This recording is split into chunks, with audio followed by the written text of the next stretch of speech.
कि सहारा इंडिया के जो निवेशक हैं, देश में उनकी संख्या 13 करोड़ है। 13 करोड़ निवेशकों का 2.5 लाख करोड़ रुपया सहारा इंडिया के पास है और सरकार भी उनके पक्ष में खड़ी है। वो पैसा उनको दिलवाए, ब्याज सहित दिलवाए।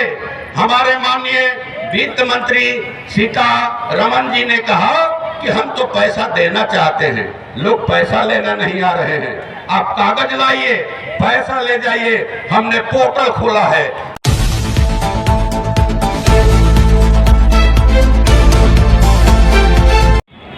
पार्टी महासचिव कांग्रेस दीपंकर भट्टाचार्य जी, राज्य सचिव कांग्रेस कुणाल जी, पार्टी के पोलित ब्यूरो के सदस्य कांग्रेस स्वदेश भट्टाचार्य जी और मंच पर उपस्थित विधायक दल के साथियों और तमाम नेतागण और आज इस बदलो बिहार न्याय सम्मेलन में आए हुए साथियों, मैं आप तमाम लोगों को लाल सलाम करता हूँ।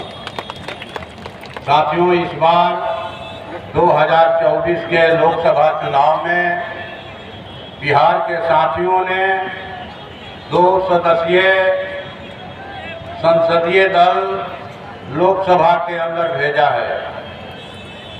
35 वर्षों के बाद आरा से आप तमाम लोगों ने जीत हासिल की, काराकाट से जीत हासिल की। इस शानदार जीत के लिए मैं आप तमाम लोगों को दिल से मुबारकबाद देता हूँ। साथियों, लोकसभा में हम लोग जैसे ही पहुंचे, बाहर में जो खेत खलिहानों में हमारी लड़ाई चल रही है, सड़कों पर जो लड़ाई चल रही है, उसकी गूंज जो है लोकसभा के अंदर बहुत ही मजबूत ढंग से सुनाई पड़ी। जैसे ही मौका मिला, हमने पूरे देश में भूमि सुधार लागू करने का सवाल उठाया कि करोड़ों एकड़ सीलिंग से फाजिल जमीन, सरकारी जमीन देश में मौजूद है।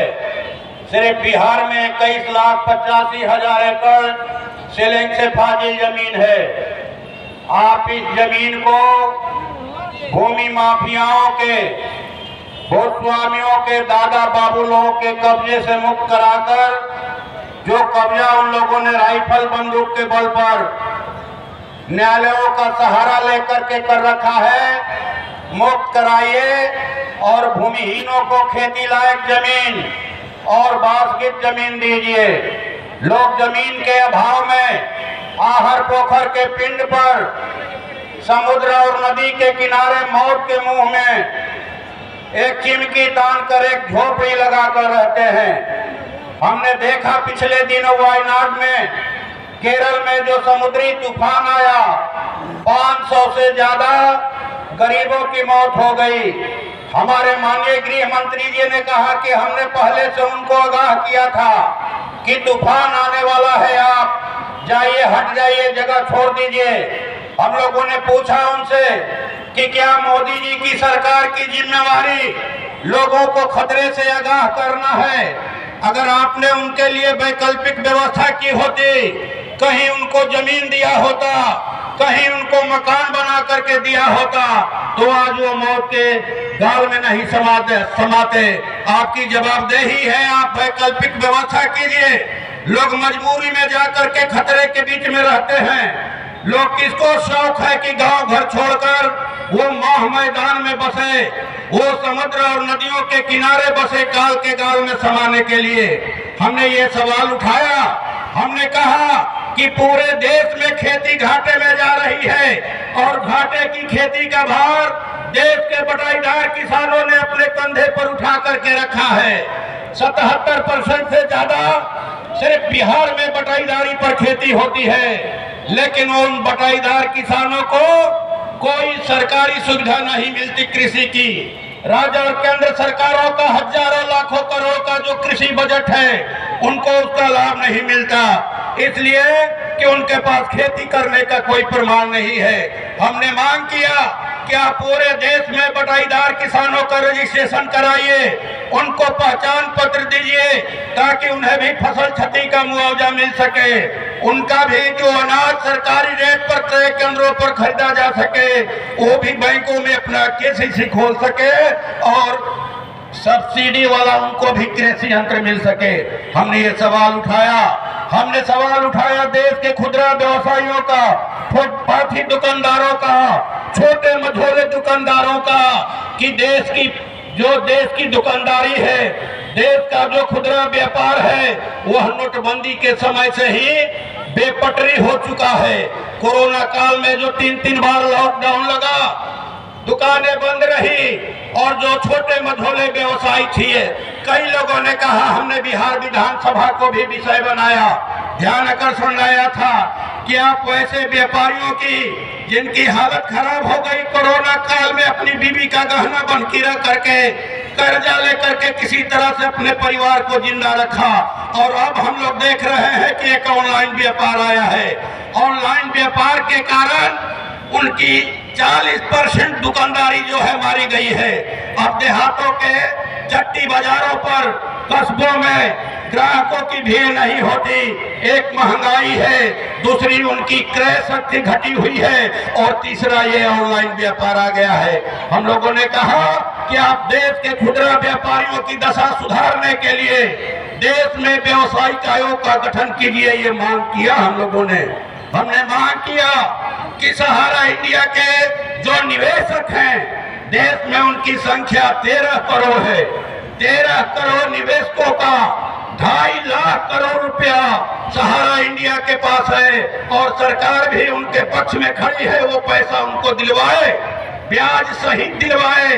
हमारे माननीय वित्त मंत्री सीतारमण जी ने कहा कि हम तो पैसा देना चाहते हैं, लोग पैसा लेना नहीं आ रहे हैं, आप कागज लाइए, पैसा ले जाइए। हमने पोर्टल खोला है, हमने कहा कि ये गांव के गरीब रोपनी धोपनी करने वाली महिलाएं आपके पोर्टल के बारे में नहीं जानती, जो फुटपाथी दुकानदार हैं, रिक्शा, टमटम, टेम्पू, ठेला चलाने वाले लोग हैं, वो आपके पोर्टल के बारे में नहीं जानते।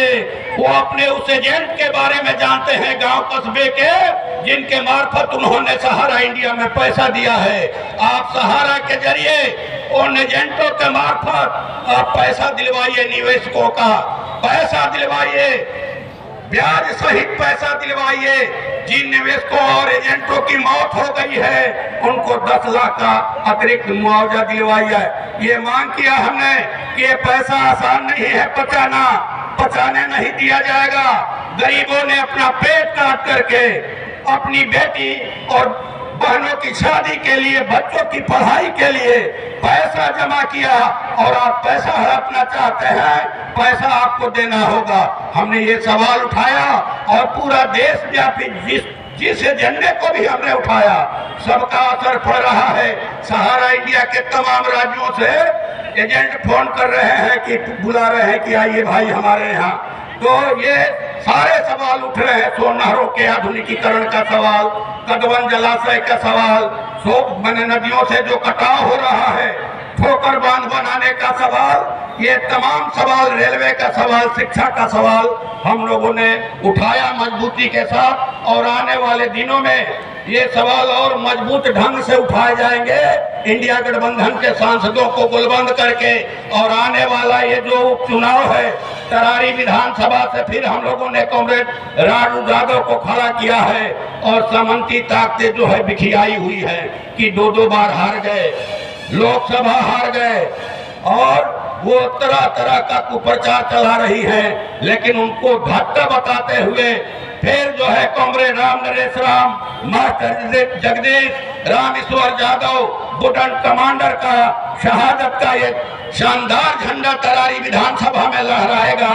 चारों उपचुनाव में हम लोग ये सेमीफाइनल है, इंडिया गठबंधन की जीत होगी, और आने वाले दिनों में 2025 में फाइनल लड़ा जाएगा और इंडिया गठबंधन की बिहार में सरकार बनेगी।